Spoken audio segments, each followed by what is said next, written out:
ये आज का फर्स्ट क्वेश्चन जो आपकी स्क्रीन पर दिखता है, क्वेश्चन नंबर 20 करेंगे। कंटिन्यूटी का टॉपिक अपना चल रहा है। रिमेनिंग क्वेश्चन सारे प्रीवियस लेक्चर्स में कवर हुए। इस क्वेश्चन को रीड करें। Find the relationship between A and B. They have not asked the values of A and B. They have asked the relation between A and B. Find the relation between A and B. A B में एक relation चाहिए। Relation between A and B demanded, such that the following function defined by। अब इन्होंने fx की एक definition दी है, ax plus 1 for x less than और equal to 3, bx plus 3 for x greater than 3 is continuous at 3। इन्होंने ये function continuous at x equal to 3 दिया हुआ है। आपको ए बी की कई बार वैल्यू मांग देते हैं, इस बार इन्होंने वैल्यूज नहीं मांगी बल्कि ए बी में रिलेशन डिमांड किया। ठीक है, function is continuous at 3, therefore LHL at 3 equal to RHL at 3 is equal to f of 3। LHL at 3 का मीनिंग क्या है? Limit x approaches 3 minus fx, limit x approaches 3 की power पे plus fx, ये RHL is equal to f of. Question ज्यादा difficult नहीं है तो डायरेक्ट सारों को हैंडल करो। ज्यादा डिफिकल्ट फंक्शन हो तो LHL अलग, RHL अलग, f ऑफ 3 अलग अलग निकालो, और लाइट क्वेश्चन हो तो एक साथ ही सारा निकाल लो तो भी प्रॉब्लम नहीं आती। तो x अप्रोचेज 3 माइनस का मतलब है x is less than 3। x less than 3 की ब्रांच बताओ मुझे कोई एक जना। x लेस देन 3 का fx क्या है? यहां पर क्या लिखा जाए? +1। हाँ, x लेस देन 3 का जो ब्रांच है अपना वो फर्स्ट है, ax प्लस 1, राइट है। अच्छा, x अप्रोचेज 3 प्लस का मतलब है x is greater than 3। x greater than 3 का पीस कौन सा है, फर्स्ट या second? bx plus 3। x greater than 3 का पीस हुआ bx प्लस 3, और f ऑफ 3 हुआ ये यहां से आएगा। अच्छा, when x is equal to 3, that time fx is ax plus 1। fx is ax plus 1, यहां मैं साइड में देखो लिख के बताता हूं। fx is ax plus 1 for x equal to 3। तो इसमें फिर x को जब 3 लिखोगे ना तो f ऑफ 3 आ जाएगा 3a प्लस 1। तो f of 3 is 3a plus 1। इसमें आप x को 3 लिख दीजिए, x is approximately equal to 3, तो यहाँ पे 3 लिख दीजिए तो ये आ जाएगा 3a प्लस 1। यहाँ पर भी x को 3 लिख दीजिए, 3b प्लस 3, और राइट हैंड साइड में 3a प्लस 1 पहले से आया हुआ है। हुआ क्या कि फर्स्ट और लास्ट इक्वल आ गए, आइडेंटिकली इक्वल, ये और ये सेम आ गए। So you have only one equation. If you had two equations you could find a and b separately, but you have only one equation, so you can find only relation between a and b, and that is what is the demand of the question. तो 3a minus 3b is 3 minus 1, that is 2। a minus b is 2 by 3। यही ए B में relation है। इसको किसी भी तरीके से आप बदल के भी लिख सकते हैं। फॉर एग्जाम्पल ए को राइट में शिफ्ट कर दिया या बी को राइट में शिफ्ट कर दिया, लेकिन रिलेशन बिटवीन ए बी यही है, A and B cannot be found separately. ठीक है, so this is the relation between A and B। A B के बीच का ये रिलेशन है और यही आपका आंसर है। अब आप इसे ऑब्जर्व करें, डाउट पूछ सकते हैं, डाउट पूछेंगे जरूर बताएंगे।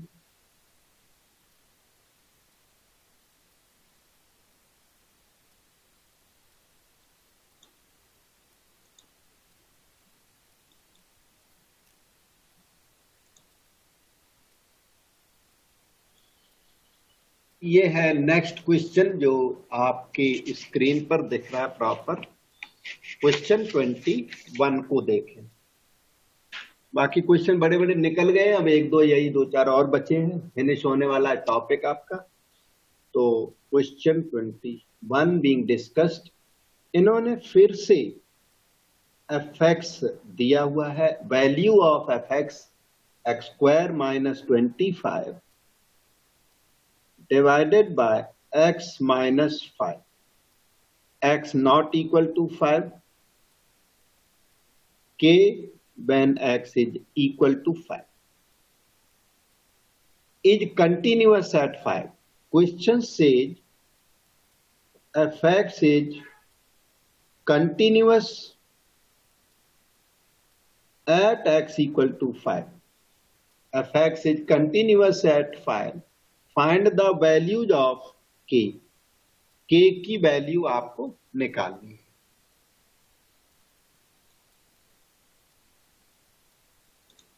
क्वेश्चन हमने यहां पर लिख दिया है।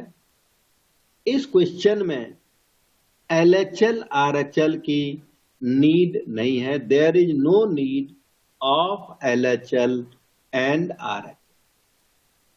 कोई बता सकता है LHL RHL क्यों नहीं चाहिए? Not required, because your question has no mod x। Question के अंदर मॉड नहीं है, ग्रेटेस्ट इंटीजर फंक्शन नहीं है, e to the power 1 by x भी नहीं। क्वेश्चन में 2 पीसेज हैं, बिल्कुल 2 पीस फंक्शन है, 2 पीसेज हैं। एफ एक्स की वैल्यू एक तो जी एक्स, एक है एच एक्स, लेकिन ये पीस इस तरह कनेक्टेड नहीं है। एक्स ग्रेटर देन ए, एक्स लेस देन ए की जो कनेक्शन होती है वो इसमें नहीं है। इस वजह से, मतलब ये भी नहीं है, इस वजह से इस क्वेश्चन में LHL RHL नहीं चाहिए। पर कोई भी स्टूडेंट या टीचर इसे LHL RHL से करेगा तो रॉन्ग नहीं है, रॉन्ग नहीं है वो मैं नहीं कहता, पर वो राइट भी नहीं है। राइट इसका यह है कि आप डायरेक्ट लिमिट लो, क्योंकि क्वेश्चन नॉन कंट्रोवर्शियल क्वेश्चन। तो f x is continuous at 5 का मतलब ये हुआ कि limit x tends to 5, f x is equal to f of 5। Continuous at 5 का ये meaning. So limit x tends to 5, f x first piece लगेगा, x square minus 25 by x minus 5, f of 5, fx is k when x is 5, fx is k when x is 5। ये क्या है? fx is k when x is 5। इसका मतलब हुआ f of 5 is k। तो ये जो f of 5 है वो k के इक्वल हो गया। k की वैल्यू क्या है? यही है ये लिमिट। जब ये लिमिट इवैल्यूएट हो जाएगी तो k की वैल्यू भी आ जाएगी। लिमिट इवैल्यूएट करना बहुत आसान है, क्योंकि इसके न्यूमरेटर के 2 फैक्टर हो जाएंगे, 5 square x square minus 5 square upon x minus 2 factors, 1 factor x minus 5 तो other factor x plus 5, the denominator is x minus 5, this gets cancelled. x की वैल्यू 5 ले लो, अब लिख दो x इक्वल टू 5, तो आ जाएगा 5 plus 5, दैट्स इक्वल टू 10. ये cut गया, x को 5 लिख दिया तो 5 plus 5 10, बस यही आपका आंसर होगा. अब ओवरऑल क्वेश्चन देख के डाउट पूछ लो. लाइट हल्का क्वेश्चन है मोस्टली, फिर भी देख लो. आप स्टूडेंट हो, आपको डाउट हो भी सकता है, तो बताऊंगा डाउट.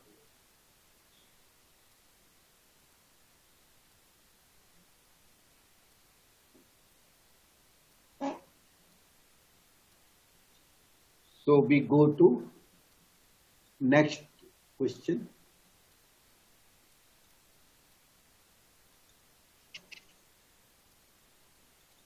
ये नेक्स्ट क्वेश्चन आपकी स्क्रीन पे पहुंच गया. देखो, इस क्वेश्चन नंबर 22 को रीड कर लें.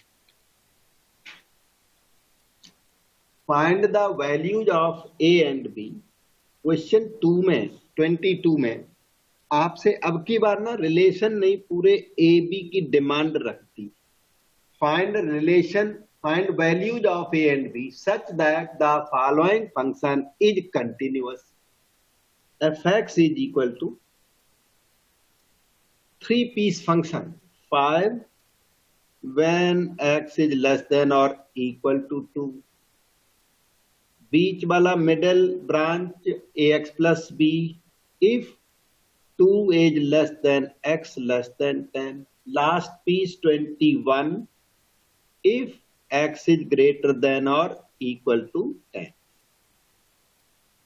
So find the values of AB if the function is continuous. ये fx आपका कंटिन्यूअस है. कहां पर कंटिन्यूअस है ये तो इसने मेंशन नहीं किया कि कहां पर कंटिन्यूअस है, तो इन्होंने मेंशन नहीं किया, पर आपको मेंशन करना पड़ेगा. आपको चाहिए सॉल्यूशन, तो सॉल्यूशन के लिए आपको बताना पड़ेगा कि कंटिन्यूटी कहां पर अज्यूम करें जो कि हमारा क्वेश्चन हो पाए. आपके क्वेश्चन ने तो कह दिया कि fx इज कंटिन्यूअस, कि आगे इसने बोला ही कुछ नहीं बोला. तो ये आपकी रिस्पॉन्सिबिलिटी कि आप ओवरलैपिंग पॉइंट को कैच करें, इसी क्रिटिकल पॉइंट को. तो continuous at x equal to 2 and 10 also. सब जगह कंटिन्यूअस है, तो 2 और 10 पर भी कंटिन्यूअस है. ऑल पॉइंट्स पर continuous, so it is continuous eight 2 and 10 also. तो इसलिए हमें 2 पर कंटिन्यूटी और 10 की कंटिन्यूटी अलग अलग कंसीडर करनी है. तो continuity at x equal to 2 gives the following. पहले 2 की कंटिन्यूटी कंसीडर करेंगे, उससे 1 इक्वेशन आएगी. फिर 10 की कंटिन्यूटी कंसीडर करेंगे तो उससे सेकेंड इक्वेशन आएगी. ठीक है, और फिर दोनों को क्या करेंगे, सॉल्व करेंगे. तो LHL is equal to RHL is equal to f of 2.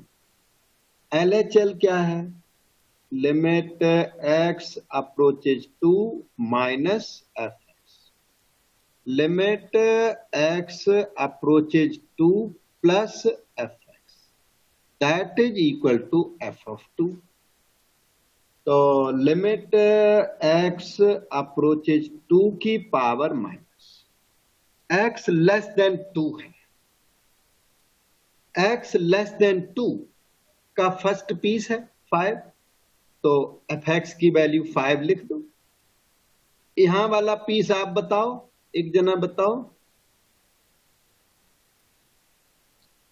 a second plus b. हाँ, बीच वाला पीस 2 लेस देन x है ना, तो इसका मीनिंग है x ग्रेटर देन 2, और x ग्रेटर देन 2 में सेकेंड पीस आएगा. थर्ड पीस बताओ. F of two, F of two की वैल्यू एक जना बताओ। 5. 5, बिल्कुल सही है। मैं यहाँ पर थोड़ा ना एक्सप्लेन भी कर दूं। F x is 5 when x is 2। सब लोग देखो, F x is 5 when x is 2, तो एफ ऑफ 2 इक्वल टू 5। और जिसको भी पता हो ना वैल्यू तो बताया करो, तो यहाँ हमें ये पता लग जाता है कि आप हमारी बात सुन भी रहे हो नहीं सुन रहे हो, तो वो पता लग जाता है।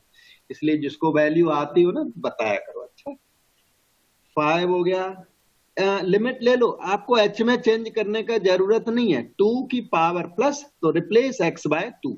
एच में तब चेंज करना जब फंक्शन कॉम्प्लिकेटेड हो, 0/0 फॉर्म हो, लिमिट ना आ रही हो, हार्ड हो बहुत, तब आपको एच में चेंज करना। तो एक्स की वैल्यू यहाँ पर ना 2 पुट कर दो, तो 2a plus B equal to 5।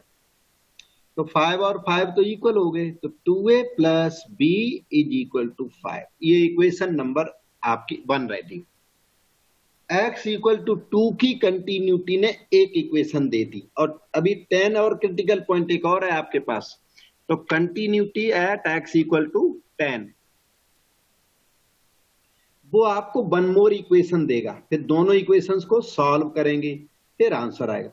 Continuity at x equal to 10 consider की जा रही है।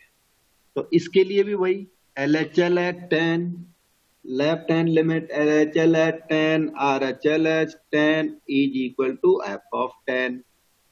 LHL लिमिट x अप्रोचेज 10 की पावर माइनस fx, x 10 की power plus fx is equal to f of 10। हो गया। तो x approaches 10 minus,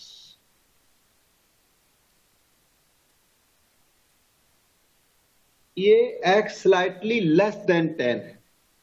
slightly less than 10 का पीस देखो, यहां पर क्वेश्चन ये है आपका, Ax x plus less b. Than 10 का, हाँ मिडिल वाला पीस सही है बिल्कुल, ax प्लस b बनेगा। राइट, ax प्लस b बन गया। Limit x approaches 10 plus greater than 10 वाला पीस, 21. 21. यस लास्ट पीस है 21। f ऑफ 10 बताओगे बेटा? 21. हाँ, F x is 21 for X equal to 10। मैं यहां लिख के देता हूं, F x is 21 for X equal to 10।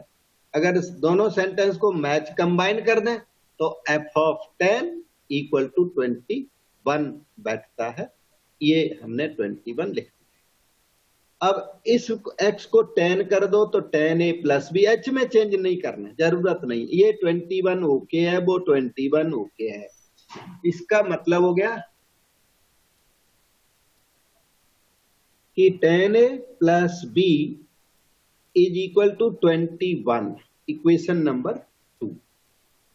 अब 1 और 2 को टुगेदर कर लो, 2a plus B equal to 5। फिर इनको सॉल्व कर दो,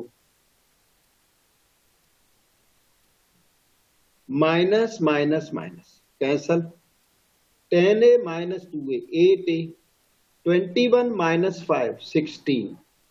सो value of a 16/8 that is 2।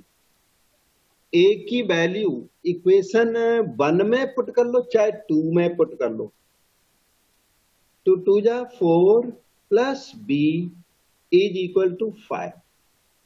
So value of b 5 minus 4 1। ये दोनों मिलके आपके आंसर हो। ठीक है, अब देख लो, डाउट पूछो तो बताइए।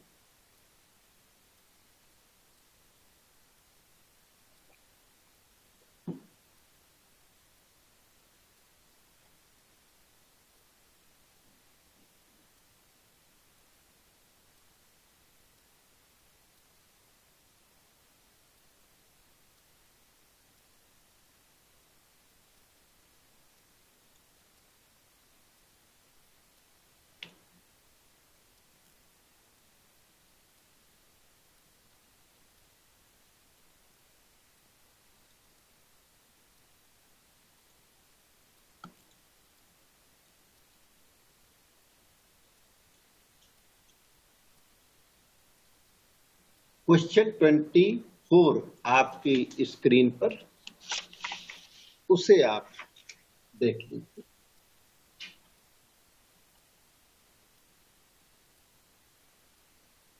Find all points of discontinuity of fx। इसने तो अपनी बात कह दी कि ऑल पॉइंट्स ऑफ डिसकंटिन्यूटी, सारे पॉइंट्स ऑफ डिसकंटिन्यूटी बताइए। तो fx की पहले तो वैल्यू देखिए, मॉड x प्लस 3, पहले फंक्शन लिखो, x लेस देन और equal to -3। Second piece -2x for -3 less than x less than 3, 6x plus 2 x greater than और इक्वल टू 3। फंक्शन हमने लिख दिया। ऑल पॉइंट्स ऑफ डिसकंटिन्यूटी इसने demand कर दी कि जहां भी डिसकंटिन्यूटी मिले वो हमें बताओ। तो हम लोग उसकी एफर्ट करते हैं।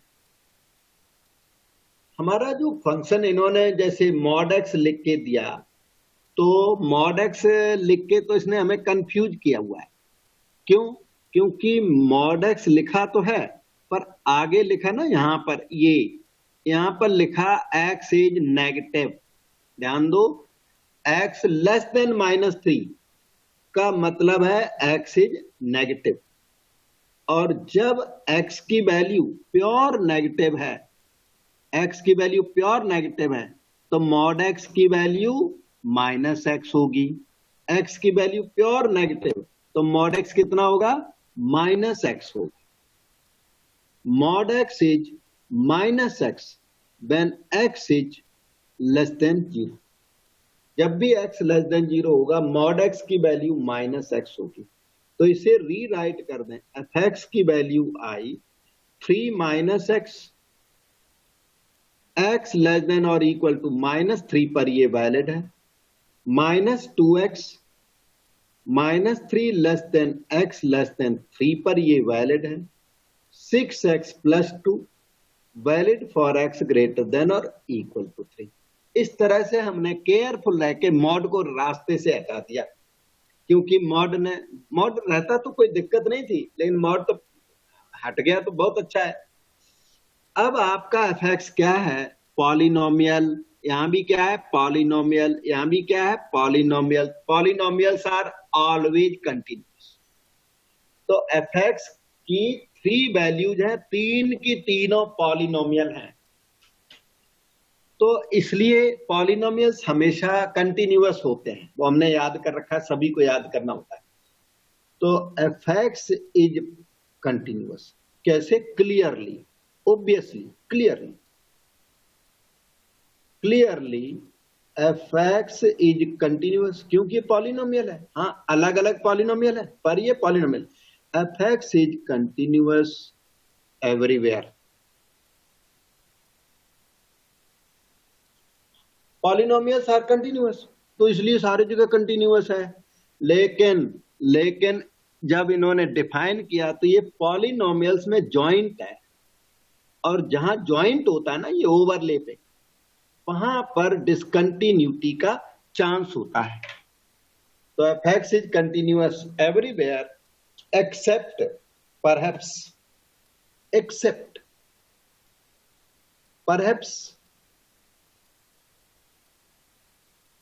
at x equal to -3 and x equal to +3।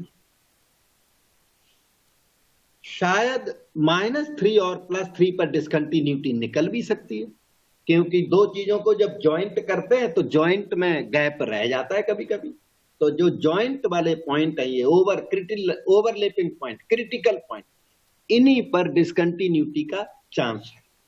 और जगह डिसकंटिन्यूटी है नहीं, because it is a polynomial, everywhere polynomial. तो जॉइंट वाले पॉइंट पर कंटिन्यूटी चेक करिए, बस 2 काम करने हैं। तो continuity at x equal to -3 is being checked. उसके बाद x इक्वल टू 3 पर चेक कर देंगे, और कोई पॉइंट ऑफ डिसकंटिन्यूटी निकला तो मेंशन कर देंगे, नहीं निकला तो बोलेंगे इट्स ऑलवेज कंटिन्यूअस। तो कंटिन्यूटी एट -3 के लिए क्या क्या निकालना पड़ेगा? LHL, फिर क्या RHL, फिर f ऑफ -3, तीनों मैच करने चाहिए। तो let us try LHL। Limit x approaches -3 की पावर पे -f, that's equal to limit x approaches -3 की पावर पे माइनस, और इसका मतलब है x less than -3, x tends to -3 की पावर माइनस का मतलब है x less than -3। x less than -3 का fx क्या है? अभी आपकी स्क्रीन पर भी है, लिखा भी होगा आपने। fx क्या है लेटेस्ट?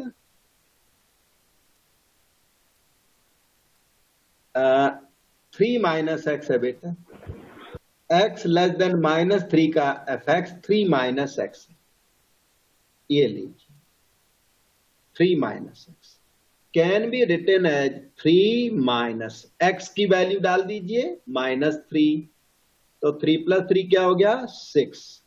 तो LHL आपकी 6। Try right hand limit, limit x approaches -3 की पावर प्लस fx।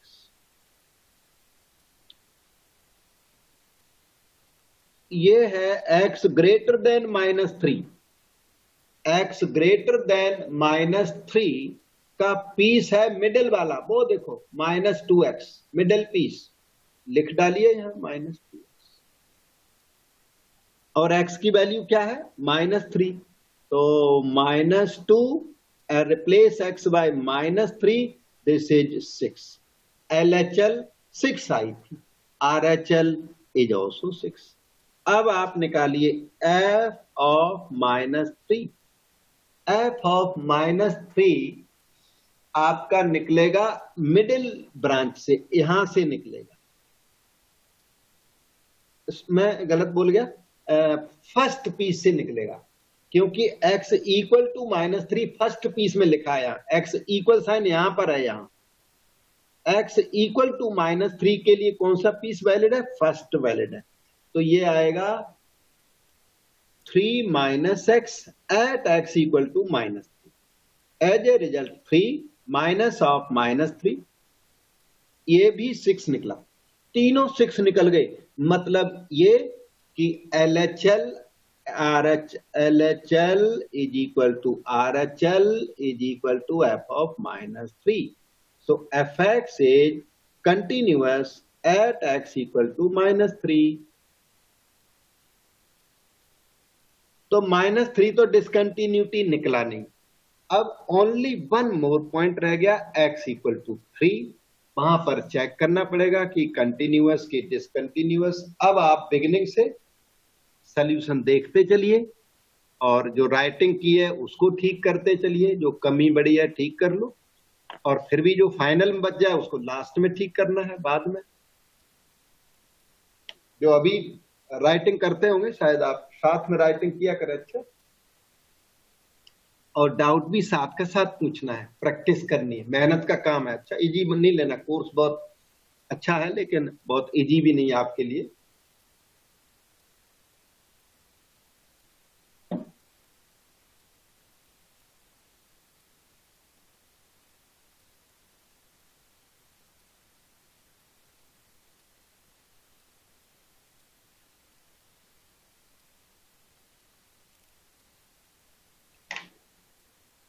अब इसमें कंटिन्यूटी एट 3 एग्जामिन करने को रह गई, तो let us examine continuity at 3। Function आपके सामने देखो आ गया है, रीराइट वर्ड के बाद वाला फंक्शन उठाएंगे, आ गया है, और ये हमने यहां पर पेपर रख लिया और इस पेपर के ऊपर सॉल्यूशन कर रहा हूं।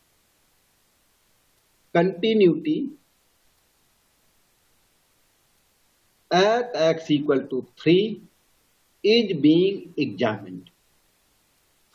उसके लिए क्या है, LHL is equal to RHL is equal to f of 3 होना चाहिए, पता नहीं होगा कि नहीं, तो हम कॉमा लगा देते हैं, अभी पता नहीं इक्वल आएंगे कि नहीं, दे आर नीडेड बस।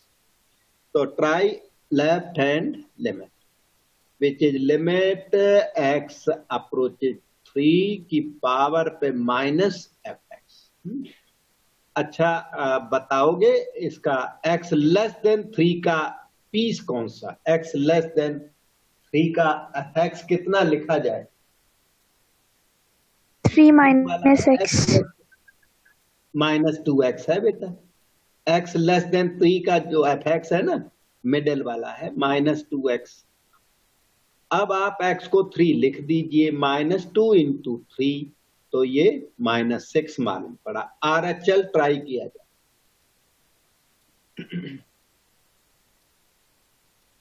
x ग्रेटर देन 3 है इस बार। 3 प्लस का मतलब ग्रेटर देन 3 का पीस बताओ बेटा। 6x plus 2 जिसको आता है वो फौरन बताया करो।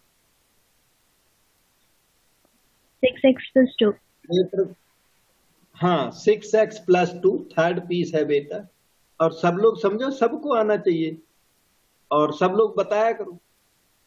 तो रिप्लेस x by 3 कर दो। 6 3 जा 8 plus 2। अब की बार ना ये 20 आ गया। LHL -6 आई थी, RHL 20 आ गई। LHL not equal to RHL। तो f(3) फिर नहीं निकालोगे क्योंकि लिमिट एग्जिस्ट नहीं करती। ये फंक्शन कंटिन्यूअस नहीं हो सकता। तो LHL is not equal to RHL, therefore fx is discontinuous at x equal to 3 only। उसने बोला था ना all points of discontinuity, तो हमने all points of discontinuity बता दिए।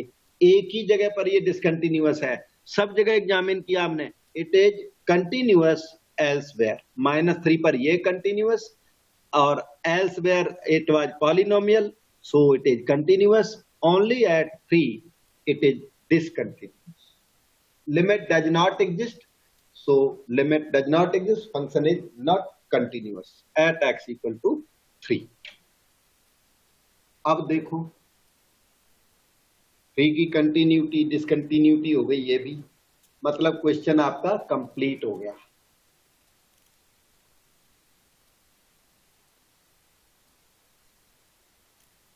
So we go to next question। और नेक्स्ट क्वेश्चन आपको फंक्शन दिखाता हूं, फिर आगे हम चलेंगे।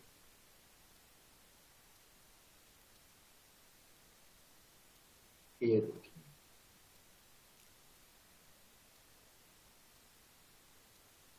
और ये इस टॉपिक का चैप्टर का लास्ट क्वेश्चन है हमारी तरफ से। बाकी आप कुछ पूछोगे तो वो लास्ट होगा फिर। तो नोट्स के तो सारे क्वेश्चन सभी लोग करें, अच्छा, और कोई बाहर का क्वेश्चन ट्राई करें और ना हो पाए तो हमसे पूछोगे तो मैं ट्राई कर दूंगा, ठीक है। सर इसके बाद चैप्टर खत्म हो जाएगा? ये लास्ट क्वेश्चन है इस टॉपिक का। अभी एक और क्वेश्चन है ना, ये 25, तो इसके बाद रीजनेबली हाँ ठीक हो जाएगा। मतलब इसी टाइप का एग्जाम में जनरली आता है, तो एग्जाम में भी तकलीफ नहीं आएगी। इतना कर लोगे तो आज हो जाएगा। फिर एग्जाम में क्वेश्चन कोई थोड़ा अलग भी आया तो भी हो जाएगा, क्योंकि इससे हैवी क्वेश्चन नहीं आते, यही आते हैं। Find the value of a for which this function is continuous at x equal to 0। आप पहले fx कॉपी करें। a sin π/2 in the bracket x plus 1 for x less than or equal to 0। एक हो गया 10x minus sin x by x cube valid for x greater than 0 is continuous at 0। This function is continuous at x equal to 0। Continuous है, आपको ये निकालना। ये ABC निकालने वाले क्वेश्चन और कंटिन्यूटी टेस्ट करने वाले क्वेश्चन, दो ही तरह के क्वेश्चन है हमारे कोर्स में, और दो तरह के क्वेश्चन की मैंने काफी प्रैक्टिस करके दिया। ये क्वेश्चन है सामने वाला। Question gives guarantee that it is continuous at 0। That means LHL, RHL and f of 0, all three are equal, you find the value of a. आप इसे इक्वेशन नंबर 1 कह दीजिए और LHL RHL अलग अलग निकालने लगे, क्योंकि एक साथ ना फंक्शन शायद लेंदी पड़ जाए, अलग अलग निकालोगे तो अलग अलग तो इजी पड़ेगा ही ना। अलग अलग निकाल के बाद में 1 में पुट कर देंगे और फिर ए निकाल लेंगे। LHL निकालो आप, 0 की LHL 0 माइनस fx। अब थोड़ा आप बताओ x लेस देन 0 वाला पीस कौन सा है? 2 पीस है इसमें, 2 पीस फंक्शन, फर्स्ट या सेकंड, कौन सा पीस है? First. x less then 0, first is correct. a sine pi by 2 into x plus 1, और आपको h में चेंज करने का जरूरत बिल्कुल भी नहीं है। क्यों? x को जब यहां 0 लिखोगे तो साइन पाई बाई 2 आएगा और वो 1 होता है, मतलब 0/0 नहीं आया, इसलिए h में चेंज करना, बहुत सारी टेंशन लेना जरूरी नहीं है, पर h में चेंज किया जाता है। h में चेंज करके कोई भी करेगा वो राइट है, वो थोड़ा लेंदी पड़ेगा लेकिन राइट है। अब RHL देखो, limit x approaches 0 plus fx। 0 plus का मतलब x greater than 0, x greater than 0 का fx बताओ बेटा। Second. Second 10x minus sine x by x cube, जिसको भी आता हो वो बोलना जरूर। अच्छा, ये देखिए, और ना आता हो तो गलत बोलोगे तो गलत, जो आज गलत बोल रहे हो कल को राइट बोलने लग जाओगे तो रॉन्ग हो जाएगा, तो कोई इतना इशू वाली बात नहीं ना, उसको फिर इशू नहीं बनाना। वो नहीं है, रॉन्ग हो गया तो हो गया, उसमें क्या है, सबसे गलती होती है। अच्छा, ये ना, ये लिमिट लेनी है, लिमिट के लिए बहुत केयरफुल रहना है, क्योंकि डायरेक्ट अगर ट्राई किया तो ये लिमिट होने वाली नहीं है।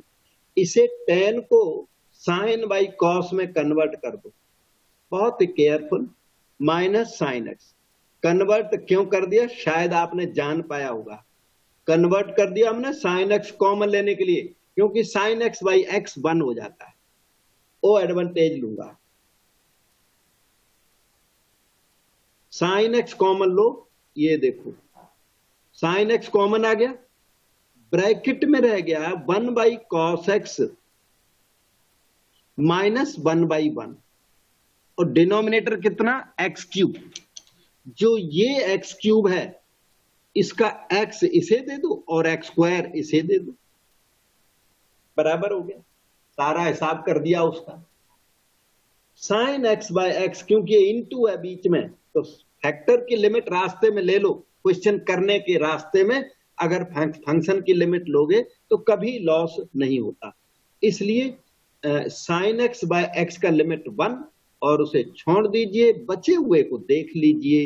एक्स स्क्वायर आपका ये रहा, ऊपर आप एलसीएम ले लो, 1 और कॉस एक्स का एलसीएम, कॉस एक्स हो गया 1 into 1 minus 1 into cos x. ठीक है, ओके।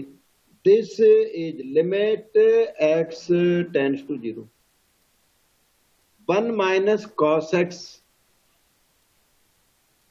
ये, और x square into cos x ये। ठीक, ये देखिए, ये वाला इंटू के बाद फैक्टर है। अगर इंटू हो और फैक्टर हो तो रास्ते में ही उसमें x की वैल्यू 0 पुट करके बाहर कर, 0 प्लस चल रहा है सभी जगह, राइट हैंड लिमिट है ये, और 0 प्लस चला। लेफ्ट हैंड लिमिट पहले ही निकाल चुके हम लोग, ए निकला पड़ा सामने आपको दिख रहा है, RHL ये निकली जा रही है। तो इसमें तो आप cos 0 करके इसे इग्नोर ही कर दो, 1 बाय cos 0 1 होता है। अब बचे हुए को, मटेरियल को देखो, x approaches 0 plus 1 minus cos x by x square की लिमिट कैसे लूं? आप बताओ अब की बार, जिसको आता हो वो बताए। 1 minus cos x by x square की लिमिट चाहिए हमको, मुझे ही लिखना पड़ेगा। 1 माइनस कॉस एक्स ना 2 साइन स्क्वायर एक्स बाई 2 होता है, 2 साइन स्क्वायर एक्स बाई 2।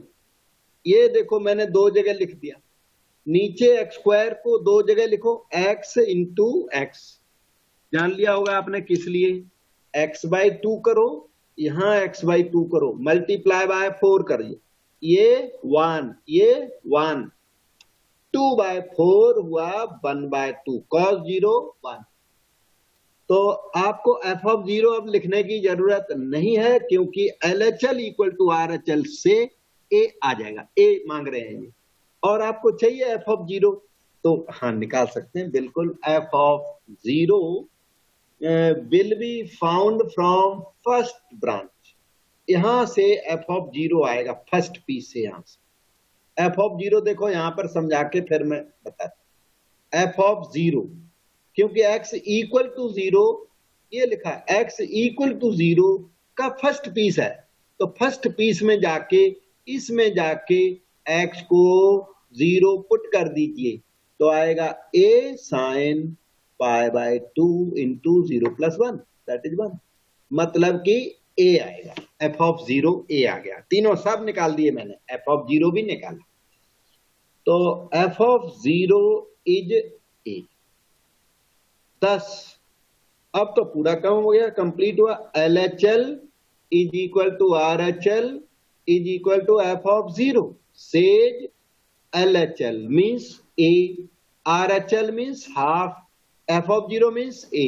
आपको A की वैल्यू आपसे मांगी थी, तो A completely 1/2 without any second thinking. अब आप देख लो, बाद में भी डाउट आए तो डिस्कस करोगे तो मैं तैयार हूं, बताऊंगा।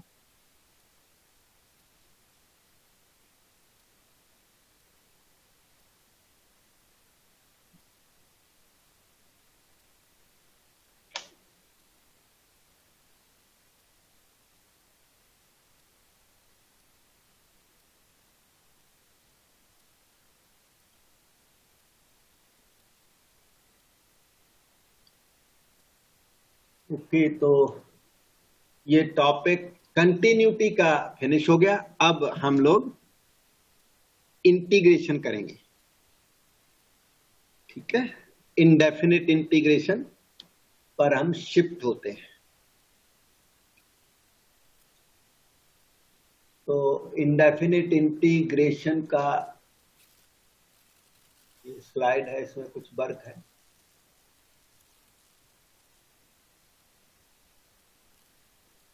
ओके,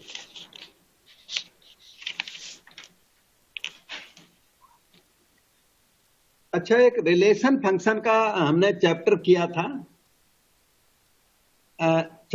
था, रिलेशंस फंक्शंस।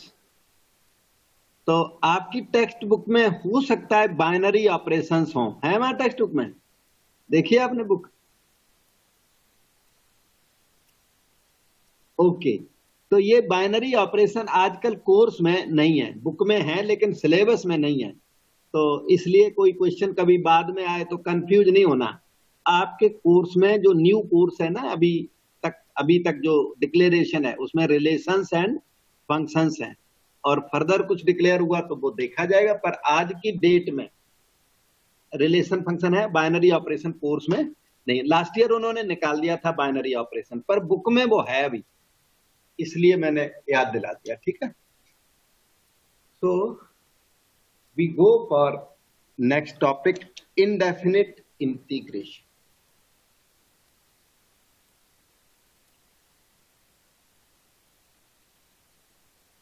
ये दो टॉपिक, इनडेफिनिट इंटीग्रेशन और एक है डेफिनिट इंटीग्रेशन।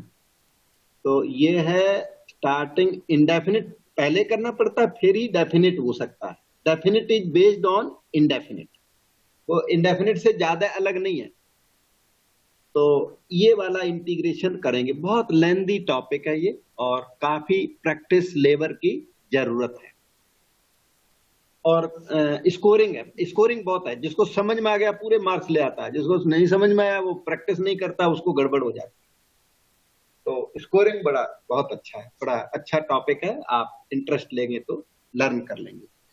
तो इंटीग्रेशन कहते हैं एंटी डेरिवेटिव को। आपको पता है हमारे लेबनीज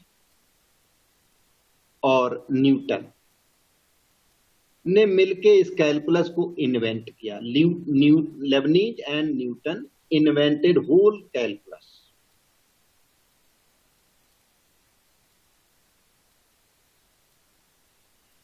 तो जब इन्होंने डेरिवेटिव इन्वेंट कर लिया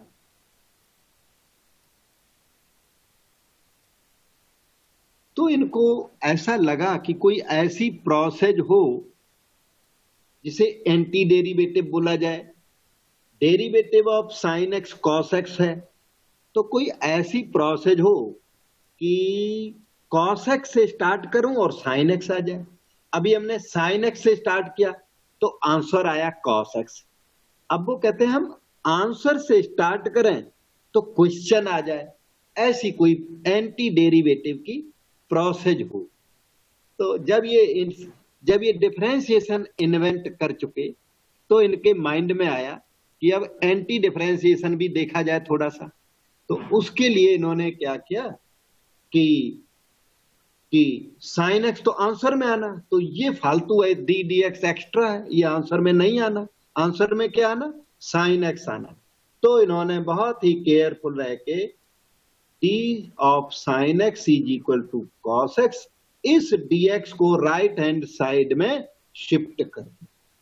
वैसे डी dx ना ये डिवीजन नहीं होता, यहां पर आके इन्होंने ही बोल दिया कि इसको डिवीजन बोला जाए, डिवीजन टाइप का इसका बिहेवियर है, तो इसलिए इसको, वैसे डिवीजन होता नहीं, डी dx तो एक सिंगल क्वांटिटी है, it is not equal to d divided by dx। लेकिन जब ये इन्वेंशन कर रहे थे तो इनकी मजबूरी थी dx को राइट में शिफ्ट करना, और इन्होंने शिफ्ट कर दिया। और इसे बोला इन्होंने ये डिफरेंशियल ऑफ एक्स है। डिफरेंस इसका नया नाम ही रख दिया इन्होंने इसका न्यू नेम रख दिया। इसका नाम रखा डिफरेंशियल, ये d for differential and d dx for differential coefficient. तो d को बोला differential of sine x is equal to differential coefficient of sine x, मतलब derivative of sine x is equal to derivative of sine x into differential of x. इसकी tension नहीं लेना, मेरी तो duty है ना थोड़ा आपको इंट्रोडक्शन देना। तो ऐसे, क्योंकि dx का डायरेक्ट कल को आपके माइंड में आए dx उधर कैसे चला गया, कैसे कर दिया ये मल्टीप्लाई, तो इन्होंने मल्टीप्लाई नहीं किया, मल्टीप्लाई को जस्टिफाई करने के लिए इन्होंने रीडिफाइन कर दी थिंग्स। इन्होंने बोला differential of any function is derivative of that function into differential of that function. ये नई डेफिनेशन बना दी, इन्वेंटर को अथॉरिटी होती है डेफिनेशन बनाने की, तो उन्होंने डेफिनेशन बना दी। तो अब तक कितना काम हो लिया? अब तक देखिए D dx of sine x से ये चले, कॉस एक्स से चले, तो इन्होंने सबसे पहले तो dx को राइट हैंड साइड में शिफ्ट किया, और ये शिफ्टेबल होता नहीं है तो उसके लिए नई डेफिनेशन बनाई और शिफ्ट कर दिया। इसके बाद इस d को इन्होंने यहां पर शिफ्ट किया, sine x is equal to 1 by d cos x dx। इन्होंने साइन एक्स फ्री कर लिया। आपको हमने बताया था बिगिनिंग में कि क्या करना, साइन एक्स का डेरिवेटिव कॉस एक्स, तो कॉस एक्स का एंटी डेरिवेटिव क्या हो, मतलब क्या हो, साइन एक्स को हमने फ्री करना है, तो इसलिए साइन एक्स को फ्री कर डाला। इसी राइट हैंड साइड को anti derivative of cos x कहते हैं। 1/d को इन्होंने बोला this is anti derivative of cos x. 1/d का मतलब anti derivative of cos x, dx का मतलब with respect to x is sine. इस तरह एंटी डेरिवेटिव इन्वेंट हुआ। जब ये डेफिनेट इंटीग्रेशन कर रहे थे, डेफिनेट इंटीग्रेशन में जाके इनको रियलाइज हुआ कि this integration is just like summation, तो इन्होंने 1/d को समेशन s से डिनोट किया। फिर एस को ना बार बार लिखा, जैसे आप अपना साइन करते हो बार बार, तो बार बार जब लिखा तो ये एस ना थोड़ा अच्छा सा साइन आ गया, बार बार एस लिखो तो ऐसा बन जाता है। तो इनको ये बहुत पसंद आया, तो इन्होंने एस को भी थोड़ा चेंज करके फिर इस क्वांटिटी को लिखा sine x equal to integral of cos x with respect to x. इस तरह ये साइन ऑफ इंटीग्रेशन जनरेट हुआ। ये एस है, एस थोड़ा एस है, लेकिन एस को थोड़ा और अच्छी तरह लिखना, जो कि फास्ट अच्छी प्रैक्टिस कर लेना, जो कि सिंबल ऐसा है जो अच्छा भी दिखता है ना, थोड़ा ठीक सा दिखता है, इस तरह से, इस तरह से ये साइन ऑफ इंटीग्रेशन। वैसे ये एस है, एस को बार बार लिखने से, बार बार लिखने से ये ऐसा दिखने लगता है साइन ऑफ इंटीग्रेशन। तो आप थोड़ी प्रैक्टिस कर लेना, जो साइन ऑफ इंटीग्रेशन आपका थोड़ा अच्छा नजर आए। ओके, तो इन्होंने बोला anti derivative that is integral of cos x dx is equal to sine x. ये इन्वेंशन करने के बाद दोनों बड़े हैप्पी हुए, they were very happy to after inventing this work. इन्होंने देख लिया कि साइन एक्स का डेरिवेटिव cos x था। Starting from sine x we got cos x, starting from cos x we got sine x. So it's a very good research. तो ये research देख करके वो लोग काफी खुश हुए। फिर आगे की बात बताता हूं, एक नजर से इसको देख लीजिए, लिख लीजिए, समझ लीजिए। मैंने आपको बताया कैसे कैसे ये इन्वेंट हुआ। अभी इन्वेंशन कंप्लीट नहीं हुई, अभी और है थोड़ा सा बाकी।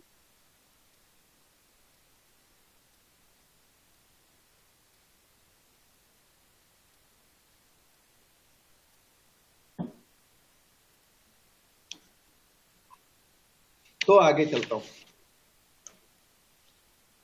तो आपने देखा derivative of sine x is equal to cos x. Because of this they have defined integral of cos x is equal to sine x, and they were very happy to get such type of results. लेकिन their happiness became sadness when they saw this behavior of integration। इस integration का एक दूसरा behaviour देखें। इन्होंने क्या किया, sin x का डेरिवेटिव cos x, तो इंटीग्रल ऑफ cos x कितना हो गया, sin x।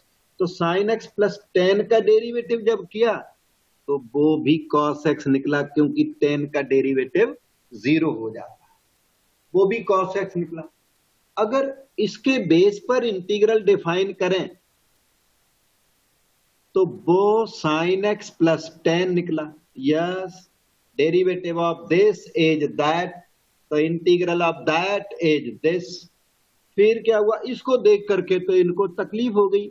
लेबनिज न्यूटन को ये बात पसंद नहीं आई कि one question giving different answers, question one और answers separate separate separate. Again इन्होंने देखा कि d d x of sine x plus 100,000 कर दिया, डेरिवेटिव स्टिल cos x।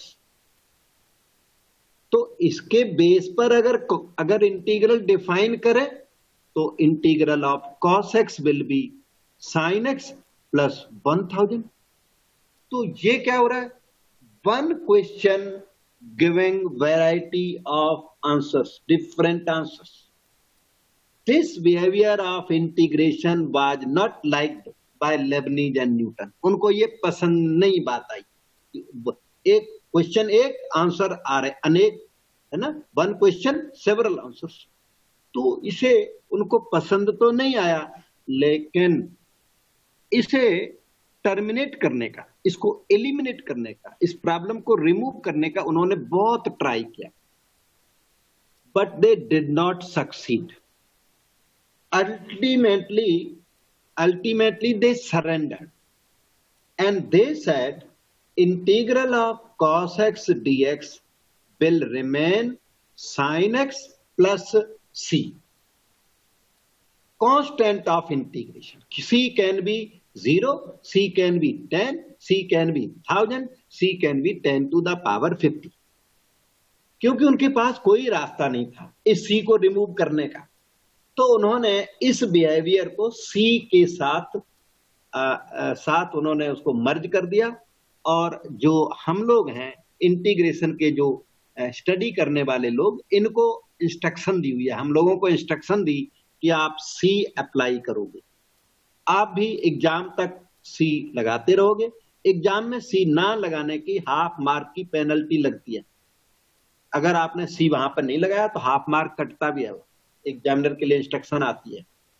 तो integral of cos x is sine x plus constant of integration. अब ये C क्या है? C is any constant of any cost, any real number.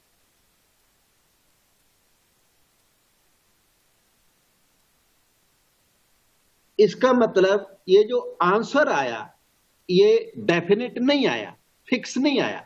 ये कैसा आ गया? इनडेफिनेट। सी की वजह से तो टोटली इनडेफिनेट हो गया, और इसकी वजह से this integration is called indefinite integration. ठीक है? Because of presence of C, because of presence of C, integration integrations are denoted by I. मैं आई बोल देता हूं। I is called indefinite integration। इसी की वजह से इसका नाम पड़ गया indefinite integration। आगे चल के फिर इन्होंने डेफिनेट इंटीग्रेशन इन्वेंट किया। वहां पर जाके समहाउ इस सी को इन्होंने रिमूव भी कर दिया। लेकिन टाइम बीइंग अभी आपका ये इंडेफिनेट इंटीग्रेशन का चैप्टर स्टार्ट हो गया। तो चैप्टर स्टार्ट हुआ तो सबसे पहले यही फार्मूलों वाली बात आती है कि इसमें फार्मूले कौन कौन से काम करेंगे वो आपको बताता हूं। तो अब हम कुछ फार्मूले यहां पर लिख रहे हैं। जो फार्मूला सामने आए उसको साथ का साथ याद करना। और आपने अगर इंटीग्रेशन में रिलैक्स किया फिर ये आने वाला नहीं है, फिर आपको तकलीफ आएगी। तो फार्मूले डेरिवेटिव पर बेस्ड होते ही हैं। तो derivative of sine x is cos x with this integral of cos x is equal to sine x. और वो सी तो वो तो पेनल्टी है, वो लगानी पड़ेगी every time. C can be 10, c can be 100, c can be e, c can be log e, c can be log 10, c can be 10 to the power 10, कुछ भी हो सकता है। केवल सी में एक्स शामिल नहीं है, विदाउट एक्स है ये। Okay, derivative of cos x, cos x का डेरिवेटिव बताओ मुझे। minus sin x, minus sin x, very nice बेटा। Derivative of cos x is minus sine x. अब मैं एक काम करता हूं कि ये जो माइनस है ना वो लेफ्ट में कर देता हूं, तो इसको प्लस कर देता हूं। Derivative of minus cos x जो है प्लस साइन एक्स आ गया। तो integral of sine x can be defined. Integral of minus sine x अच्छा नहीं लगता, इसलिए integral of sine x minus उधर एडजस्ट कर दिया। तो minus cos x plus constant of integration. दो फार्मूले हो गए, इधर वाले फार्मूले याद करो। तो डेरिवेटिव ऑफ साइन कॉस के बाद नंबर 10x, 10x का डेरिवेटिव बताओ बेटा। sec square x, secant square x। So integral of secant square x dx is equal to 10x plus c। ठीक है। Fourth number d dx of cot x is equal to minus cosec square x। तो negative है तो negative को ये वाला जो minus है ना लेफ्ट में ले आए, फिर ये प्लस हो गया। अब integral of cosec square x dx आया माइनस cot x। फार्मूला अभी भी याद करो राइट नाउ, कल नहीं, कल तो दूसरे फार्मूले आ जाएंगे। इंटीग्रल के फार्मूले उसी दिन याद करने। Sine cos tan cot, cosec x का डेरिवेटिव, cosec x का derivative minus minus tan। cosec x, वो sec x का है। Into cot x. ठीक, कोई बात नहीं। तो ट्राई सब लोग करने हैं, सब लोग ट्राई करो, सही बताया करो। ओके, कॉसिक एक्स का derivative minus cosec x cot x, ये जो माइनस साइन है वो यहाँ एडजस्ट कर दो, क्योंकि फार्मूला अच्छी तरह अच्छा बन जाए ना, इसलिए। तो इसको देख करके फार्मूला बनेगा इंटीग्रल, इधर वाले का integral cosec x cot x dx जरूरी है। अच्छा, डीएक्स के बिना कंप्लीट नहीं होता, विद रिस्पेक्ट टू एक्स जब तक बोलोगे नहीं तब तक ये कंप्लीट नहीं होगा। Equal to minus cosec x plus C. ठीक, इंटीग्रल साइन नहीं लगाओगे तो भी गलत है, इंटीग्रल साइन लगाना है। जैसे सूटकेस ओपन हो गया, इंटीग्रल साइन में सूटकेस ओपन हो गया, बॉक्स ओपन हो गया, फिर ये वाला क्या है, लगेज। उस बॉक्स में क्या करना, सूटकेस में क्या करना, लगेज रखना। ये क्या है, लिड ऑफ बॉक्स है, उस बॉक्स को बंद करना है, लॉक करना है। तो पहले बॉक्स को ओपन करना, फिर उसमें लगेज रखना, फिर बॉक्स को बंद करना। ये 3 एक्टिविटी है। इन एक्टिविटीज को इधर उधर नहीं करना कि पहले बॉक्स को ओपन कर दिया, उसके बाद क्लोज कर दिया, उसके बाद लगेज रख दिया, तो लगेज तो बाहर रह गया। तो ऐसा कुछ नहीं करना है। Integral sine is opening of box, this is called closing of box. In between you will keep the luggage, luggage या बीच इंटीग्रल और डीएक्स के बीच में रख, डीएक्स के आगे कोई लगेज रख दोगे वो बॉक्स के बाहर माना जाएगा। ओके, नंबर नेक्स्ट, वो जो आप बता रहे थे, अब बताओ सीकेंट एक्स का derivative sec x tan x. Secant x into ten x. तो अब की बात तो नेगेटिव भी एडजस्ट नहीं करना, तो integral of sec x tan x dx is equal to sec x, और वो c तो वो पेनल्टी चल रही है, सब में चल रही है, सीकेंट एक्स प्लस सी। फार्मूलों को देख लिख लीजिए, आप जरूर याद कर लीजिए। अच्छा, लेजीनेस बिल्कुल नहीं, no laziness.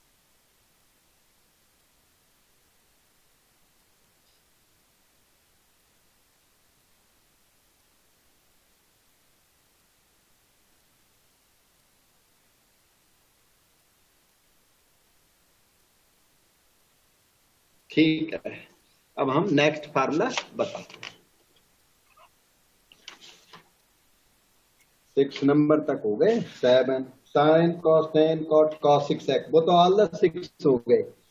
D dx of, अब क्या करता हूं, ex का is equal to e to the power x।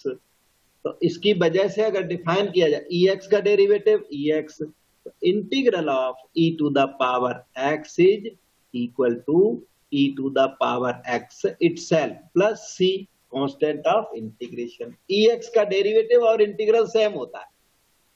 ठीक है, नेक्स्ट फार्मूला आपका और जनरेट करता हूं।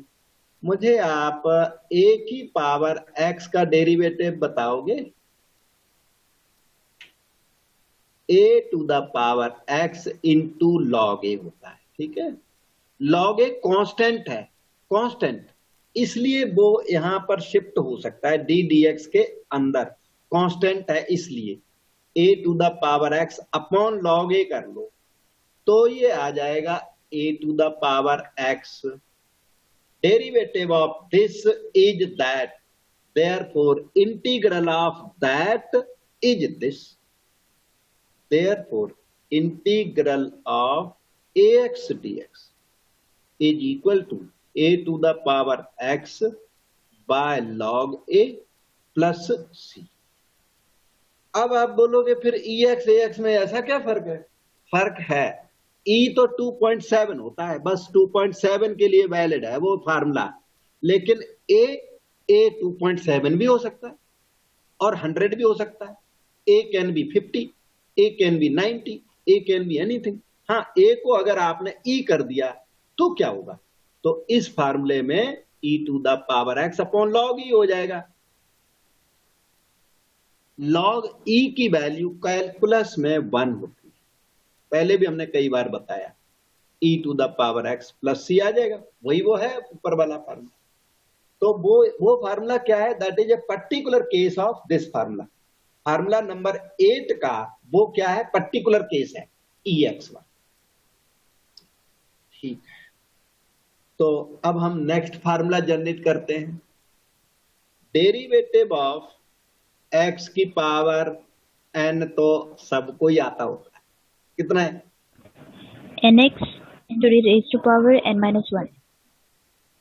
nx to the power n minus 1। हम इसे थोड़ा सा मॉडिफाई करते हैं रिजल्ट को, क्योंकि हमें इंटीग्रेशन का फार्मूला ऐसा भी लिखना होता है जो यूजेबल हो, जो अच्छा देखने में प्रेटी हो, तो इसलिए हमें थोड़ा एडजस्टमेंट करनी होती है। तो x की power n plus 1 by n plus 1, इसका डेरिवेटिव आपको बताना पड़ेगा। और इसमें u by v quotient rule नहीं लगेगा, क्योंकि डिनोमिनेटर आपका कांस्टेंट है, तो no quotient rule. n plus 1 आपका कॉपी हो गया, न्यूमरेटर का डेरिवेटिव n प्लस 1 x की power n plus 1 minus 1 n, ये देखिए डिलीट हो गया। इसका इंटीग्रल इसका डेरिवेटिव x की पावर n, तो x की पावर n का इंटीग्रल इधर वाला हो गया। Therefore we can say integral of x की power n dx is equal to x to the power n plus 1 divided by n plus, integral of x की power n dx is x to the power n plus 1 divided by n plus। ये हो गया। अब आपका आता है next 10 number, derivative of log x। log x का derivative 1 by क्या x. होता है, बिल्कुल सही, 1 बाई एक्स। इसलिए 1 बाय एक्स का इंटीग्रल करें तो वो होता है log x प्लस सी। एक और बात देखो ध्यान से, d dx ऑफ, अगर मैं log mod x करता हूं तो log ऑफ mod x का डेरिवेटिव अगर करता हूं तो log के आगे जो दिखता है वो स्मॉल x नहीं है, ये स्मॉल x है, तो log के आगे दिखने वाला वो क्या है, कैपिटल X। तो log ऑफ कैपिटल X का derivative 1 by capital X into derivative of capital X with respect to small x हुआ। ठीक है, this can be written as 1 by mod x, okay, derivative of mod x। Mod x का derivative याद है, d dx of mod x। Mod x के दो derivative होते हैं, x बाई मॉड x और एक और होता है मॉड x बाई x, दोनों में x non zero. Mod x is not differentiable at origin, origin पर ये डिफरेंशिएबल नहीं है, एल्स वेयर डिफरेंशिएबल, और इसका ये डेरिवेटिव। और कभी जरूरत पड़ जाए जिन टैक्स के डेरिवेटिव की, तो जिन टैक्स का डेरिवेटिव जीरो होता है, जो कि इंटीजर के लिए वैलिड नहीं, इंटीग्रल पॉइंट पर वैलिड नहीं है, मतलब x is non integer, not integer. Non integral points पर फंक्शन कंटिन्यूअस होता है और जिन टैक्स का डेरिवेटिव जीरो होता है। तो मॉड x का डेरिवेटिव हो गया मॉड x अपॉन x, ये कट गया, 1 बाई एक्स फिर भी आया, तो देखिए log x का derivative 1 by x, log of mod x का डेरिवेटिव भी 1 बाई एक्स। ये रीजन है कि इसके बेस पर, एक minute, d dx of log of mod x जब आपने देखा 1 बाई एक्स, तो इसके बेस पर अगर इंटीग्रल डिफाइन करोगे तो आएगा integral of 1 by x dx is equal to log of mod x। log of mod x आए, 1 बाई एक्स का जो इंटीग्रल है वो log ऑफ मॉड x आएगा। 1 बाई एक्स का integral log of mod x plus C आएगा, है? तो इस तरह से 1 बाई एक्स के दो आंसर आए, एक log x प्लस सी, एक mod x plus C, log of mod x plus C. तो इन दोनों में ये आंसर सुपीरियर आंसर है, क्योंकि log के आगे पॉजिटिव नंबर है, log of negative number is not defined. तो इंटीग्रल कैलकुलस में जब भी आंसर्स लिखते हैं हम, तो log के आगे जनरली मॉड लगा देते हैं, और वो मॉड को बहुत सीरियस नहीं लेना, सीरियस नहीं, वो ब्रैकेट की तरह है, log of negative number not defined, इसलिए लॉग ऑफ मॉड एक्स लगा देते हैं। ठीक है, अब आप एक बार इन फार्मूलों पे नजर डाल लो, समझ लो, देख लो, कोई भी डाउट पूछोगे श्योर बता दूंगा।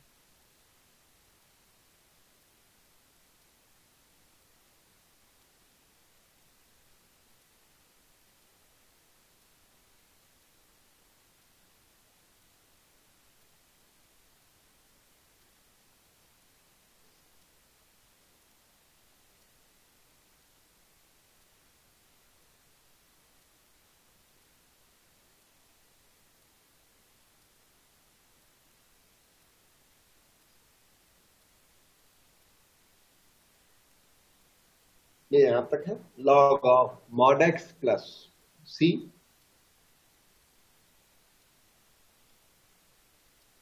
टेन फार्मूले अब तक जनरेट हुए।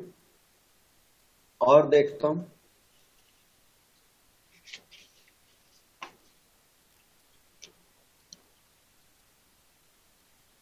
तो d d x of log of mod x जब हमने निकाला तो वो भी 1/x निकला, और इसकी वजह से integral of 1/x is defined as log of mod x plus. अब ये मेरे ख्याल से बनते बनते फार्मूले हो गए हैं ऑलमोस्ट, और फार्मूले तो बहुत हैं, बहुत आते ही जाएंगे, पर एलिमेंट्री फार्मूले हम लोगों ने कंप्लीट कर ली। अब जो कंप्लीट किया उसमें से फार्मूले तो लिस्ट बन सी गई है, जैसे D x of sine x किया था, D x of sine x निकला, कॉस एक्स डेरिवेटिव ऑफ ये किया तो इंटीग्रल ऑफ कॉस एक्स निकला, साइन एक्स निकला। ऐसे बहुत सारे 10 फार्मूले हम लोगों ने जनरेट कर लिए। अब इसमें एक क्वेश्चन पैदा होता है कि डेरिवेटिव ऑफ साइन एक्स तो कॉस एक्स होता है, derivative of sine x square कर दूं तो वो कॉस एक्स स्क्वायर नहीं होता। और इसकी वजह से आपने बोल्ड फार्मूले लर्न किए थे। वहां पर इंटीग्रल कैलकुलस में क्या था, 2 तरह के फार्मूले थे, ओल्ड और डिफरेंशियल कैलकुलस में ओल्ड और बोल्ड, मैंने गोल्ड के नाम से सिखाए। गोल्ड और बोल्ड 2 तरह के फार्मूले थे वहां। जब साइन एक्स का फार्मूला डेरिवेटिव में फेल हो गया, साइन एक्स का फार्मूला जो कॉस एक्स होता है वो थोड़ा सा हमने इसमें चेंज किया तो फेल ही हो गया बिल्कुल। एक्स को एक्स स्क्वायर किया, एक्स को थोड़ा चेंज किया तो cos of x square answer आना चाहिए, पर आया नहीं, फेल हो गया। फेल हो गया इसका मतलब ये फार्मूला सेंसिटिव फार्मूला था, वो बोल्ड फार्मूला था, और ये बोल्ड फार्मूला नहीं था। तो आपने क्या किया, इसको थोड़ा बोल्ड बनाया आपने, मतलब लेबनीज न्यूटन ने वो चैन रूल इन्वेंट किया, और स्मॉल एक्स को capital x, cos of capital x, derivative of capital x with respect to small x, ऐसा करके आपने फार्मूले को बहुत बोल्ड कर दिया। ये ऐसा फार्मूला कभी फेल नहीं होता। कैपिटल एक्स की जगह पर आप शिप भी लिख दो, यहाँ पर एरोप्लेन लिख दो, sine of aeroplane equal to cos of aeroplane into derivative of aeroplane with respect to small x. Of course ये स्मॉल एक्स चेंज नहीं हुआ, तो इतना बोल्ड हो गया फार्मूला थोड़ा सा एफर्ट करने के बाद। तो हमारा क्वेश्चन ये है, क्या इंटीग्रल कैलकुलस में भी इस तरह के बोल्ड फार्मूले एग्जिस्ट करते हैं? जैसे इंटीग्रल ऑफ कॉस एक्स है तो वो साइन एक्स होता है, तो इंटीग्रल ऑफ कॉस 2x करूं तो ये साइन 2x होता नहीं है वैसे ना।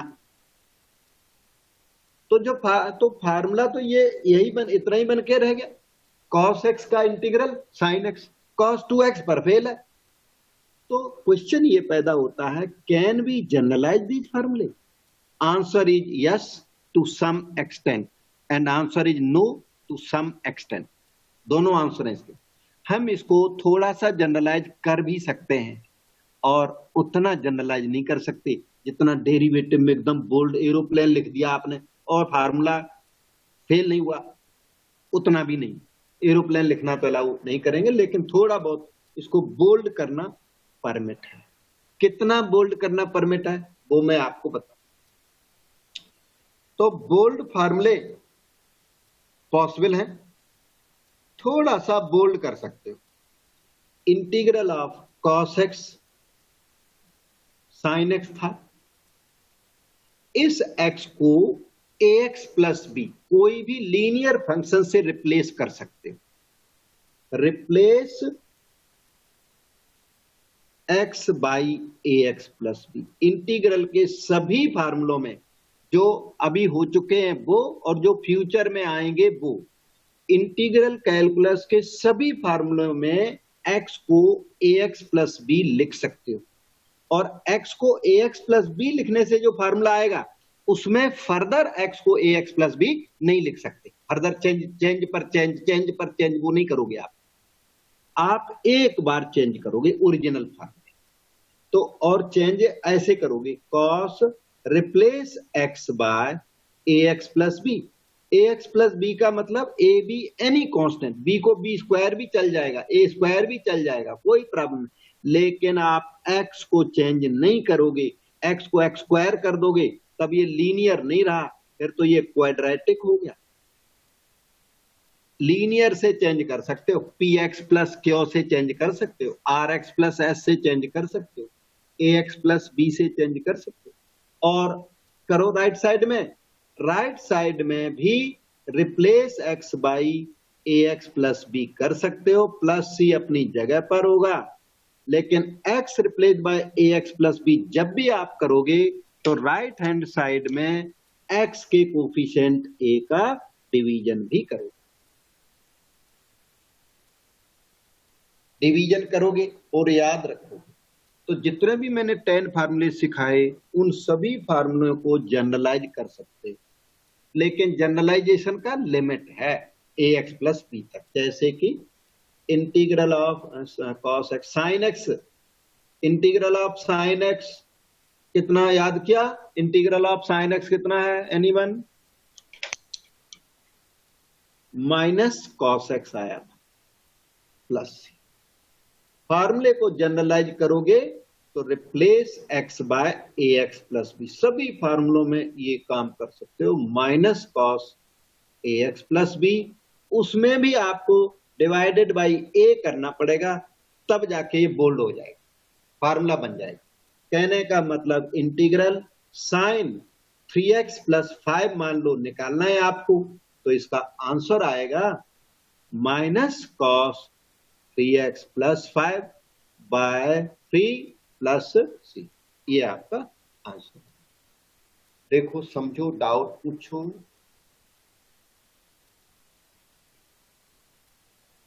All these formulae can be generalized in this manner.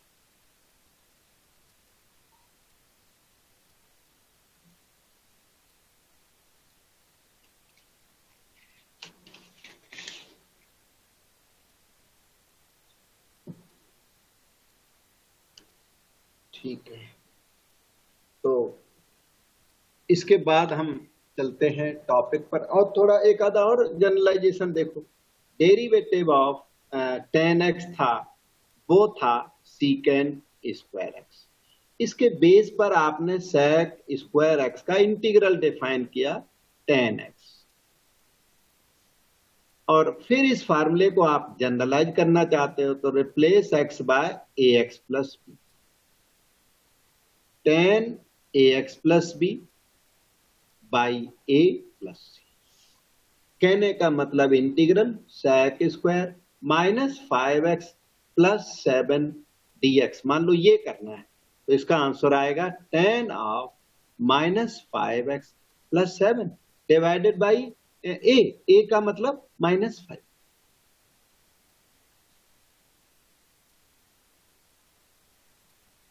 इस तरह से जनरलाइजेशन है सभी फार्मूलों का। जैसे कि इंटीग्रल ऑफ 1 बाई x कितना था? log of mod x। Generalise करना है तो replace x bye 5x plus 7 वैसे ax प्लस b से कर, लॉग, इसका आंसर आएगा log of mod 5x plus 7 whole upon 5, x के कोफिशिएंट a का division plus c।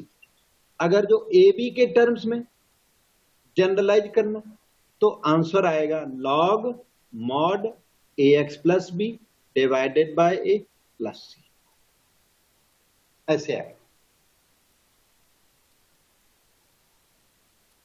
I is equal to, कोई और कोई फार्मूला ले लेते हैं, डेरिवेटिव ऑफ सीकेंट एक्स रख लो, is sec x tan x, और इसके बेस पर आपने फार्मूला बनाया इंटीग्रल का, सेक एक्स टेन एक्स, वो आया सीकेंट एक्स, सी तो पेनल्टी, फिर इसे जनरलाइज किया, integral secant 3x plus 4 ten 3x plus 4 dx। तो इसका आंसर यही आएगा, ये आंसर आएगा secant 3x plus 4 divided by 3, ए का डिवीजन जरूर लगे। इनको ऑब्जर्व करो, ऐसे इंटीग्रल होती है।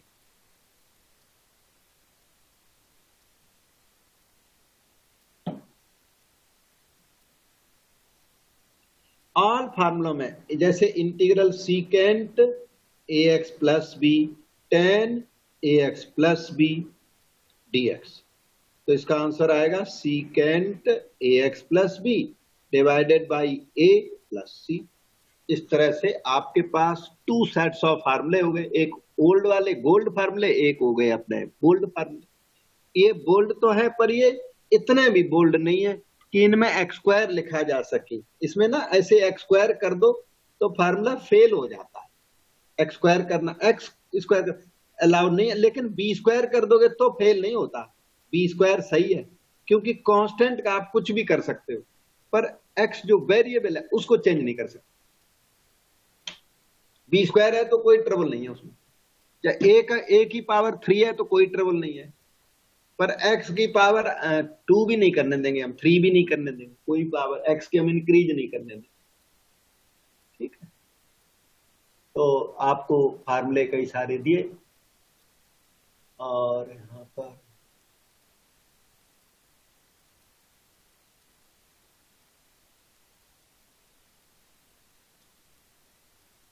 ये देखिए आपके पास पहुंचे नहीं फार्मूले, शेयर करने के बाद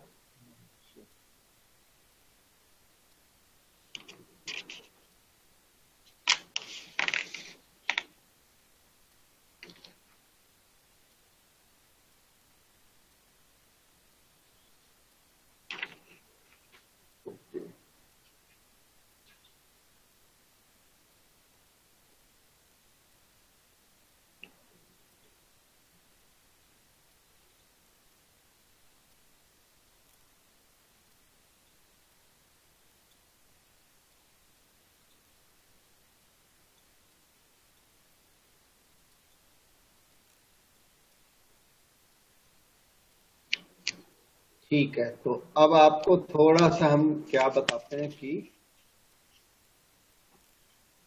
कुछ फार्मूले हम लोगों ने किए, 10 हो गए आपके ओल्ड और 10 ही हो गए बोल्ड, 20 फार्मूले हो गए कुल मिलाकर। मैंने 20 लिखे तो नहीं, थोड़ा आपको करना पड़ेगा, नहीं तो अगले दिन मैं लिखूंगा, अगले दिन फिर से बताएंगे। तो करीब 20 फार्मूले हो गए। अब एक कंक्लूजन जरूर इस सारे से निकला कि हमारे जो फार्मूले थे वो बोल्ड तो हो ही नहीं पाए। साइन एक्स का derivative cos x, integral of cos x किया तो वो साइन एक्स निकला, फिर हमने इसको जनरलाइज करने का ट्राई किया तो वो जनरलाइजेशन इतना ही पॉसिबल निकला, साइन ए एक्स प्लस बी बाय ए प्लस सी, इतना ही हो पाया जनरलाइजेशन, इससे ज्यादा पॉसिबल नहीं है। लेकिन हमें तो कुछ इंटीग्रल और आगे भी स्टडी करना भाई, कभी रूट एक्स भी आएगा, कहीं कुछ आएगा, कहीं कुछ आएगा, इनको कैसे करेंगे हम लोग? हमारा फार्मूला तो बोल्ड है नहीं। तो क्योंकि फार्मूले हमारे फार्मूले बोल्ड नहीं हो सके, इस वजह से मेथड्स ऑफ इंटीग्रेशन इन्वेंट किए गए। methods of integration.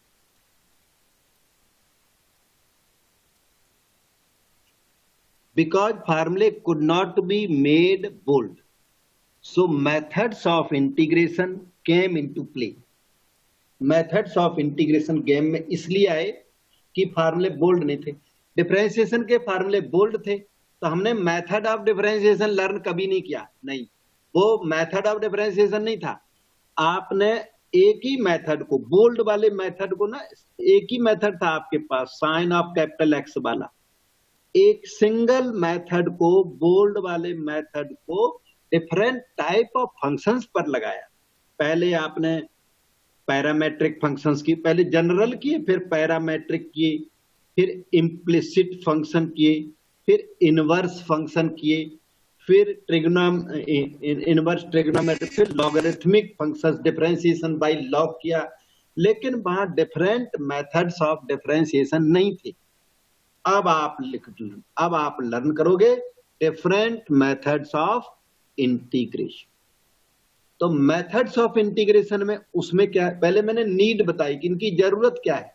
Methods of integration की जरूरत क्या पड़ गई कि हमारे फार्मूले बोल्ड नहीं हो सके. जितना हम बोल्ड चाहते थे उतने बोल्ड नहीं है. देयरफॉर मेथड्स ऑफ इंटीग्रेशन केम इन. अब ये मेथड्स ऑफ इंटीग्रेशन कौन कौन है? मेथड ऑफ इंटीग्रेशन एक तो है सब्स्टिट्यूशन मेथड, एक है substitution method, method of substitution. दूसरा है method of partial fractions, partial fractions. फिर थर्ड मेथड है by parts, integration by parts. फिर फोर्थ मेथड है integration by successive reduction. Total 4 methods of integration है. और थोड़े से बाय ऑब्जर्वेशन, जैसे ट्रिग्नोमेट्री यूज कर दी बिना मेथड के, मिसलिनियस मेथड्स कह सकते. मेन मेथड यही. इनमें भी फर्स्ट 3 आपके कोर्स में है. फोर्थ बीएससी और बीई जब करोगे तब कोर्स में वहां पर होता है. 3 मेथड्स कोर्स में. अब ये कहने को तो 3 हैं, लेकिन एक एक मेथड के अंदर 10, 15 मेथड्स हैं. कोई काउंटिंग नहीं है, अनकाउंटेड मेथड्स हैं. हर मेथड के अंदर पार्शियल फ्रैक्शन के ऑफ कोर्स 3 या 4 मेथड्स हैं, पर इनके अंदर मतलब मेथड्स हैं. वो इनके अंदर फॉर्म्स हैं. हर फॉर्म का अपना अपना रूल है. तो जैसे सब्स्टिट्यूशन मेथड, तो उसमें डिफरेंट टाइप की फॉर्म्स दूंगा. फॉर्म के बाद आपको रूल दूंगा कि ये फॉर्म हो तो ये रूल लगा दो, ये रूल होगा तो ये आंसर आ जाएगा. इस तरह से क्वेश्चन. तो ये हम लोग करेंगे, पहले फॉर्म, फिर रूल, फिर क्वेश्चन, फिर सॉल्यूशन. तो हम आपको बहुत ही प्रॉपर तरीके से इंटीग्रेशन कराएंगे, लेकिन आपको वो प्रॉपर तरीके से करके सेम डे प्रैक्टिस करनी है और इसको मेंटेन करना है. उसके बाद ये जब तक आपकी एजुकेशन है, जब तक आप मैथ्स पढ़ रहे, तब तक इंटीग्रेशन आज के बाद आपके साथ रहेगा. ये इंटीग्रेशन सारे क्लासेज में चलता है, B+2 में स्टार्ट होकर, और ये MSc, PhD, BSc सब में चलता ही रहे. तो आज तो मैं यहीं तक छोड़ता हूँ, अगले दिन फिर करेंगे. ठीक है, मैं इसको ठीक कर देता हूँ. इस तरह से वो इंटीग्रेशन की हमने स्टार्टिंग कर दी. इसमें आप इंटरेस्ट दीजिए, मेहनत करिए, और डाउट हो तो मुझे जरूर बताएं. डाउट तो मैं बताऊंगा आपको. ठीक है, सुबह 10 बजे करीब हमें टाइम होता है. वो टाइम पर कोई कंफ्यूजन, डाउट है, आप व्हाट्सएप करोगे तो जरूर बताऊंगा. है, thank you, thanks a lot.